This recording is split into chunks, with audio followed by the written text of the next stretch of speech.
Hey everyone, so you're ready to unlock your potential. Yeah. A lot of you have shared that you're looking for ways to really boost your performance and just live a more fulfilling life. And I Yeah. get it. I mean, who isn't, right? So today we're doing a deep dive into Inner Excellence by Jim Murphy Oh, nice. to see what we can learn. This book, it's not your typical self-help book. Yeah. It goes beyond just external success and digs into what Murphy called the inner game, Right. which is that crucial mental and emotional foundation you need for achieving amazing results Mm-hmm. in every aspect of your life. And that's what's so interesting about this book, right? Like, it's not just about getting to the top, it's about Yeah. making sure you're climbing the right ladder in the first place. Okay, so help me out here. What exactly does Murphy mean by this inner game? Yeah. Am I picturing some kind of mental training montage? It's not too far off. I mean, think of it this way. Imagine two athletes with equal talent and physical abilities. Okay. One constantly doubts themselves, gets easily frustrated, and just crumbles under pressure. Right. The other has unshakable self-belief, stays calm and focused, Yeah. and bounces back from setbacks. Yeah. Who do you think is more likely to succeed? Definitely the second one. Yeah. But how do you actually build that kind of mental toughness? Right. Is it something you're just born with, or? Well, that's a common misconception, and Murphy addresses this head on. Okay. He argues that the inner game is something you can develop Okay. through practice and the right tools, just like you would train for physical strength. So it's a skill. It is a skill. Okay, cool. He starts by emphasizing three foundational elements: self-awareness, a clear sense of purpose, and a solid understanding of your values. Okay, so it's about like getting to know yourself on a deeper level and figuring out what truly drives you. Right. But how do these elements actually translate into improved performance? What's the link there? Let's take self-awareness as an example. Okay. When you're aware of your strengths and weaknesses, you can make more strategic decisions. Okay. You can focus on playing to your strengths and find ways to mitigate your weaknesses. That makes sense. And when you're aware of your emotional triggers, Right. you can manage those emotions more effectively, especially in those high-pressure situations. It's like having a user manual for your own mind. Yeah. Which buttons to push and which ones to avoid. Exactly. But what about those of us who struggle with self-doubt or fear of failure Yeah. or limiting beliefs? Yeah. Those feel like pretty big obstacles to overcome. You're absolutely right. These are really common roadblocks. Yeah. And you know what's refreshing is that Murphy acknowledges these challenges Right. and offers practical tools for overcoming them. He emphasizes reframing negative thoughts Right. and replacing them with positive, empowering beliefs. So it's not about pretending those doubts don't exist. It's about challenging them Exactly. and choosing a more constructive way of thinking. Yeah. But how do you actually do that? It sounds a lot easier said than done. Well, one of the tools he highlights is something called cognitive restructuring. It's about identifying those negative thought patterns and then actively challenging them with evidence. I see. So, for example, if you constantly tell yourself you're not good enough, Yeah. Murphy would encourage you to look for concrete examples that disprove that belief. So it's like building a case against your inner critic, Mm. using facts and logic Yeah. to counter those negative voices. Mhm. I like that. Yeah. It makes it seem less like an airy-fairy self-help concept Mm-hmm. and more like a practical strategy you can actually implement. Exactly. And that's one of the strengths of this book. It's Yeah. not just about inspiration. It's about giving you actionable tools you can use to create real, lasting change. Awesome. I like it. Yeah. I'm into it. Yeah. So we've got this groundwork laid with self-awareness, purpose, and values. Right. Now let's talk about those pillars of inner excellence that Murphy outlines. Yeah. He goes into a few key areas like focus resilience, emotional mastery, Right. the qualities that help you stay on track and perform at your best. Mm. Even when things get tough, where do you think we should start? Well, you mentioned focus, and I think that's a great place to begin, Okay. especially in today's world with like constant distractions. Yeah, it's hard It's so hard to to stay focused. Murphy calls focus the gateway to excellence, and for good reason. Okay. Without it, all those other skills, resilience, emotional control, they become much harder to cultivate. That makes total sense. Yeah, It's like trying to build a house of cards in a windstorm. exactly. But how do you actually train your brain to stay focused when there are so many things Yeah. vying for our attention? Well, Murphy offers a few practical techniques, and one that stood out to me is mindfulness meditation. Okay. And he doesn't present it as some mystical practice, Right. but rather a mental training tool that helps you become more aware of your thoughts and feelings without getting swept away by them. Okay, I've heard a lot about mindfulness, but I'll be honest, I've always been a little skeptical. Yeah.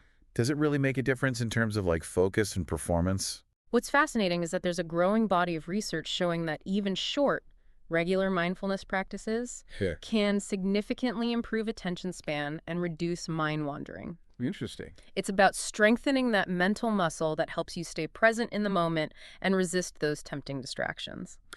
So it's not just about sitting cross-legged on a cushion chanting Om. No, not at all. Are there ways to incorporate mindfulness into everyday life? Absolutely. Murphy talks about bringing mindfulness into simple activities like eating, walking, or even just listening to someone speak. Oh, okay. The key is to engage all your senses and focus on the present experience, rather than letting your mind race ahead or dwell on the past.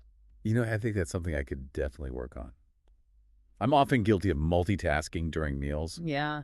and I'm sure I miss out on a lot of the flavor and enjoyment. Yeah. Okay, so we've talked about focus. Mm-hmm. What about resilience? It feels like that's essential for navigating those inevitable setbacks and challenges we all face.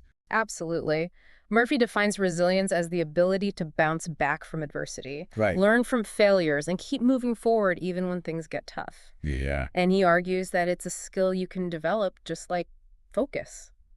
I struggle with this one. It's easy to say, stay positive when things are going well, Yeah. but what about those times when you're facing major disappointment, Right. rejection, or even failure? How do you stay resilient in those moments? One of the key insights Murphy highlights is the importance of reframing challenges as opportunities for growth. Okay. He uses this powerful analogy. He compares setbacks to weightlifting. Okay. Every time you struggle to lift a heavy weight, you're actually tearing down muscle fibers. Right. But those fibers rebuild stronger than before, leading to greater strength. So it's about seeing those tough moments not as defeats, but as opportunities to build mental and emotional strength. Exactly. I like that analogy. It makes those challenges seem less daunting. Yeah, and Murphy also emphasizes the importance of self-compassion during those times. Oh, that's a good one. He encourages readers to treat themselves with the same kindness and understanding they would offer a close friend who is going through a difficult time.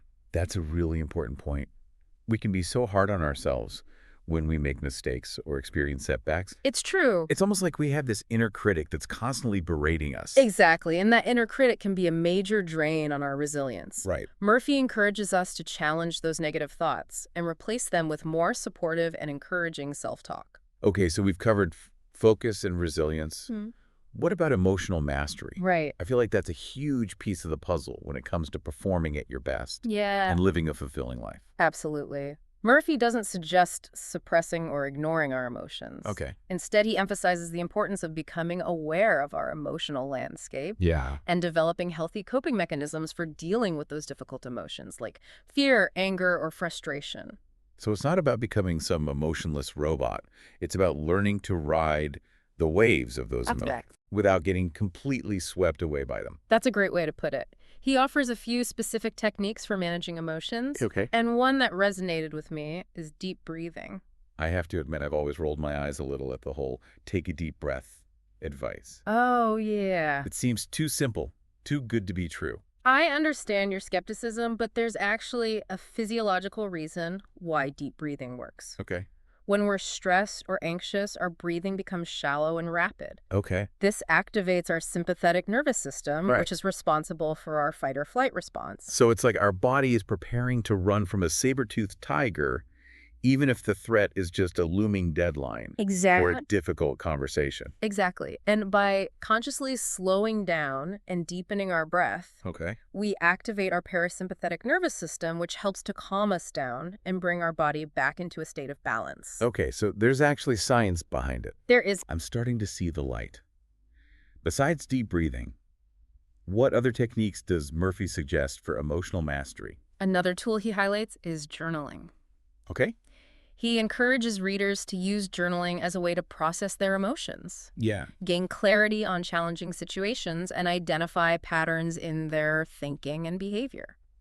I can see how that would be helpful. Sure. It's like having a safe space to vent and make sense of those complicated emotions without judgment. Exactly. And by writing things down, you can start to notice those negative thought patterns that might be holding you back, Right. and then develop strategies for challenging and reframing those thoughts. Wow, we've covered a lot of ground here. We have. We've gone from laying the foundation with self-awareness and purpose Right. to building these pillars of focus, resilience, and emotional mastery. It's like a blueprint. It's like a blueprint for creating an unshakable inner game. It is. And what I appreciate about Murphy's approach is that it's grounded in practicality. He provides actionable tools and techniques that you can start using today to cultivate these qualities within yourself. And that's what makes this deep dive so valuable for you. Yeah. It's not just about understanding these concepts. It's about giving you the resources to make a real change in your life. Exactly. But building this inner game is only part of the equation, right? Right. I'm curious to see how Murphy guides readers to actually live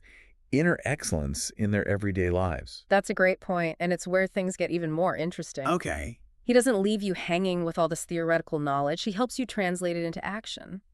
Okay, so we've built up this incredible inner game Right. with a solid foundation and strong pillars. Yeah. But how do we actually take all of this and apply it to our daily lives? Yeah. Does Murphy give us a roadmap for that? He absolutely does. Mm-hmm. He emphasizes that inner excellence isn't some isolated self-improvement project. Right. It's about using these principles to create a more fulfilling and impactful life. Okay. He encourages you to think about how you can use your unique skills and passions to contribute to something larger than yourself. So it's not just about feeling good. It's about doing good and making a difference in the world. Exactly.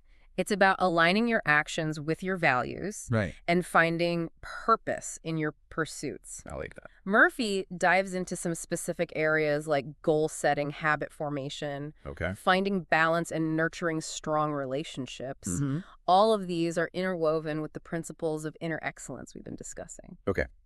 Let's start with goal setting. Sure? There are so many books and systems out there. Yeah. What makes Murphy's approach unique? Well, he goes beyond just setting those SMART goals you might have heard of. Right. You know, the specific, measurable, achievable, relevant, and time-bound ones. Yeah. Those are important. But Murphy encourages you to take it a step further. Okay. He wants you to connect your goals to your core values Mm. and that sense of purpose we talked about earlier. Yeah. So it's not just about achieving any goal. It's about pursuing goals that are meaningful Exactly. and aligned with who you are at your core. Precisely. And think about it when your goals resonate with your deepest values. Yeah. You're more likely to stay motivated and committed even when you hit those inevitable roadblocks. That makes a lot of sense. Yeah. It's like having an internal compass guiding you towards a destination that truly matters. Yeah. What about habits? We all know how important they are. Yeah. But breaking bad ones and forming new ones can feel impossible sometimes. It can. Murphy doesn't sugarcoat this. He acknowledges that habit change is tough. Yeah. But he provides a really practical framework. He emphasizes starting small, Right. focusing on one habit at a time and being patient with yourself. Right. He also talks about creating an environment that supports the habits you want to build. So if you're trying to eat healthier, it's not just about willpower. Right. It's about stocking your fridge with healthy options and maybe even removing those tempting snacks from your pantry. Exactly. It's about setting yourself up for success by creating an environment that nudges you toward your desired behaviors. Those are great tips. And I think this applies to so many areas of life, not just health. Okay, let's talk about balance.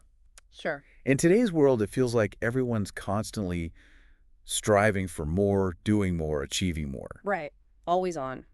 How does Murphy address the importance of balance?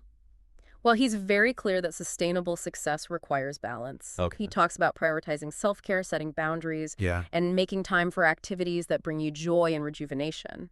It's a reminder that we're not machines. Right. We need time to recharge and connect with the things that make us feel alive. Mm, Otherwise, we risk burnout, which Yeah. ultimately sabotages our well-being and performance. that's a great point. And, you know, speaking of connections, Murphy also emphasizes the importance of relationships for living a life of inner excellence. That makes sense. Eh. We've all heard the saying, no man is an island. Right. How does Murphy specifically tie relationships into this framework? He highlights the power of surrounding yourself with supportive, positive people who inspire you and challenge you to grow. Okay. He also encourages readers to invest in those relationships, practice gratitude, and find ways to give back to their communities. So it's not just about taking care of ourselves. It's about cultivating a network of support Yeah, and contributing to something larger than ourselves. precisely. And, you know, when we have strong relationships and a sense of purpose, Yeah. we're more resilient in the face of challenges and more likely to experience that deep fulfillment we're all searching for. It feels like all these pieces we've talked about, from self-awareness to goal setting to relationships Yeah. fit together to create this holistic picture of what it means to live a life of inner excellence. That's a great way to put it. It's not just about achieving success in one area of life. Right. It's about cultivating a mindset and a way of being that touches every aspect of who you are. We've covered so much ground in this deep dive into inner excellence. We hope. I feel like I have a whole new understanding of what it truly means to cultivate that inner excellence that resides within each of us. As we wrap up, what are the most valuable takeaways you think listeners should remember and try to apply in their own lives? Hmm. The core message for me is that true success starts from within. Okay. It's about cultivating a mindset of growth, resilience, and emotional mastery. Right. It's about aligning your actions with your values and finding purpose in what you do. And it's about creating a life of balance, connection, and contribution. Those are powerful takeaways. I think this gives everyone listening a great starting point on their journey to living a more fulfilling and impactful life. Any final thoughts you'd like to leave our listeners with? I would just add that inner excellence isn't a destination, it's a journey, Oh, I like that. an ongoing process of growth, self-discovery, and refinement. So be patient with yourself, embrace the journey, and never stop striving to become the best version of you. Beautifully said. That's a perfect note to end on. Thank you so much for joining me on this deep dive into inner excellence. I know you'll walk away with a ton of valuable insights and inspiration to apply in your own life. Until next time, keep exploring, keep growing, and keep striving for that inner excellence that lives within each of you.